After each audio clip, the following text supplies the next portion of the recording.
కేసీఆర్ అధ్యక్షతన బీఆర్ఎస్ ముఖ్య నేతల సమావేశం కొనసాగుతోంది. ఎర్రవల్లి ఫామ్ హౌస్లో బీఆర్ఎస్ ముఖ్య నేతలు భేటీ అయ్యారు. పార్టీ బలోపేతం, సభ్యత్వం, ఇన్ఛార్జీల నియామకంపై చర్చిస్తున్నారు. కేసీఆర్ సమావేశానికి మొత్తం 23 మందికి ఆహ్వానం అందింది.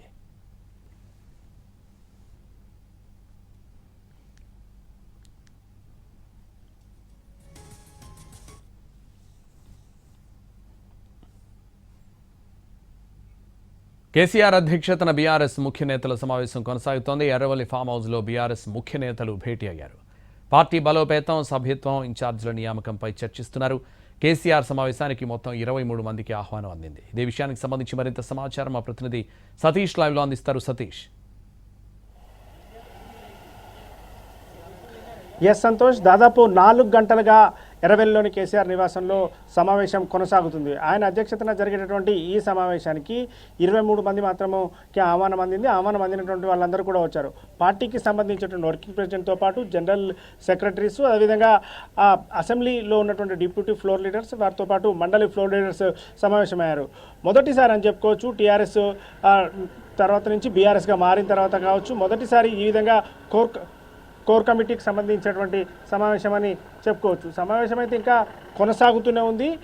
మరికొద్దిసేపట్లో మరొక 15 నుంచి 20 నిమిషాల్లో సమావేశం ముగిసేటటువంటి అవకాశం ఉంది. సమావేశంలో చాలా కీలకమైనటువంటి నిర్ణయాలు తీసుకోబోతున్నారు. నిర్ణయాల ప్రకటన కూడా ఉంటుందని పార్టీ వర్గాలు చెప్తున్నాయి. దీంట్లో కేసీఆర్ జరిగినటువంటి సమావేశంలో ఉన్నటువంటి నేతలతో చాలా కీలకమైన సూచనలు కూడా చేశారు. దాంట్లో ప్రధానంగా ఆ పార్టీ సభ్యత్వానికి సంబంధించినటువంటి విషయంలో సభ్యత్వం ఇప్పటివరకు బీఆర్ఎస్గా ఏర్పడిన తర్వాత సభ్యత్వం నమోదు ప్రక్రియ కొనసాగలేదు. అయితే గతంలో ఉన్నటువంటి టీఆర్ఎస్ పార్టీ ఉన్నటువంటి సమయంలోనే ఉన్న సభ్యత్వమే కొనసాగిస్తున్నారు. అయితే ఇప్పుడు ఎక్కువ సంఖ్యగా చూపించడం కోసం సభ్యత్వాలను పెంచకూడదు, రాశి కంటే వాసి ముఖ్యమని చెప్పినటువంటి కేసీఆర్ ఈసారి పకడ్బందీగా అంటే గ్రామ స్థాయిలో ఖచ్చితంగా పార్టీకి సపోర్ట్గా ఉండేటటువంటి వాళ్ళు, అదేవిధంగా క్రియాశీలక సభ్యులుగా ఉండేటటువంటి వాళ్ళు, పార్టీని బలోపేతానికి ఉపయోగపడే వాళ్లకు మాత్రమే సభ్యత్వాలు ఇవ్వాలని చెప్పి కూడా నిర్ణయం తీసుకున్నారు. దాంట్లో ప్రధానంగా ఈ సభ్యత్వాలకు సంబంధించి రాష్ట్ర పార్టీ నుంచే ప్రత్యేకమైనటువంటి ఒక ఇన్ఛార్జ్ నియామకం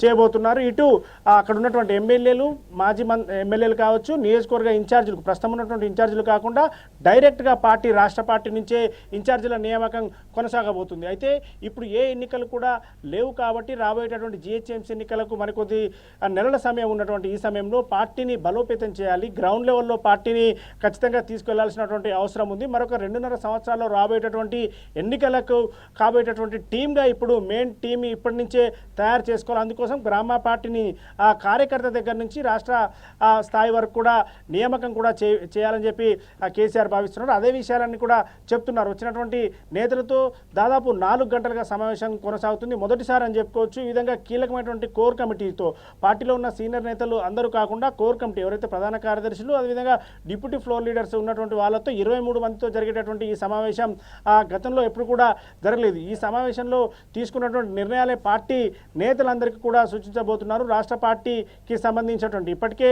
మొత్తం గ్రామ స్థాయిలో ఉన్నటువంటి అన్ని కమిటీలన్నీ కూడా రద్దు చేశారు. ఏదైతే ఆ కమిటీలకు సంబంధించి ఏర్పాటు చేయకపోయినప్పుడు కూడా కొన్ని చోట్ల పాత కమిటీలను కొనసాగిస్తూ అక్కడ ఉన్నటువంటి ఎమ్మెల్యేలు కూడా కొన్ని కమిటీలు ఉన్నాయి కాబట్టి ఆ కమిటీలు పూర్తిగా రద్దు చేశారు. మరికొద్ది సేపట్లో సమావేశం ముగియబోతుంది. కీలక